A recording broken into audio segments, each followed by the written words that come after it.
Pemirsa, sebanyak 2.600 berkas permohonan paspor di kantor imigrasi kelas 1 Tanjung Perak, Surabaya, Jawa Timur tertunda prosesnya. Penundaan tersebut akibat dampak dari diretasnya server pusat data nasional sejak beberapa hari terakhir.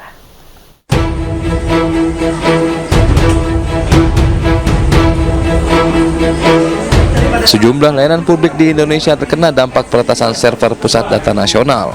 Salah satunya di kantor imigrasi kelas 1 Tanjung Perak, Surabaya, Jawa Timur. Sedikitnya, 2.600 berkas permohonan paspor tertunda penyelesaiannya dalam 5 hari terakhir. Meski demikian, pelayanan keimigrasian masih tetap dilakukan, baik untuk warga negara Indonesia maupun warga negara asing.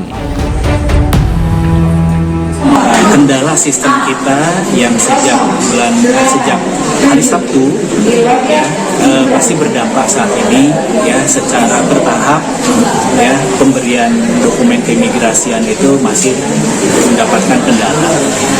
Karena apa?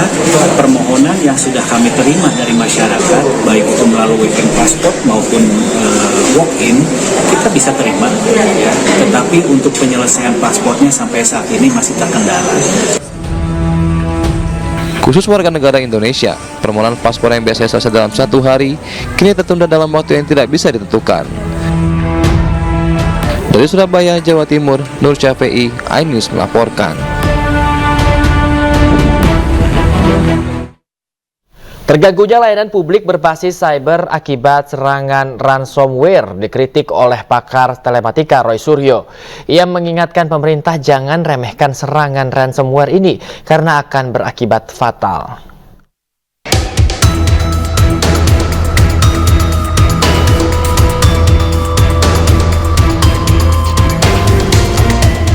Dalam dialog di iNews TV, pakar telematika Roy Suryo mengingatkan pemerintah jangan meremehkan serangan ransomware yang mengganggu layanan publik berbasis cyber.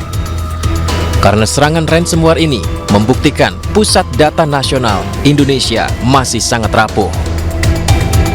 Ya, data kita memang rapuh gitu. Dan sayangnya memang saya harus mengatakan pemerintah dalam hal ini Kominfo itu menganggap sepele hal ini soal security data. Padahal ini luar biasa. Data is the new oil. Data itu adalah uang yang baru bagi kita. Dulu uang, emas, kemudian menjadi oil, kemudian sekarang data. Jadi artinya kita nggak boleh sembarangan. Nah, saya setuju bahwa pemerintah kemudian tidak mau menanggapi atau tidak mau bayar ransomnya. Oke, itu benar karena kalau kita bayar, apalagi kita bayarnya pakai cryptocurrency, pakai Bitcoin, hilang nanti pasti uangnya, malah kita nggak dapat apa-apa. Tapi jangan sampai ini terjadi lagi.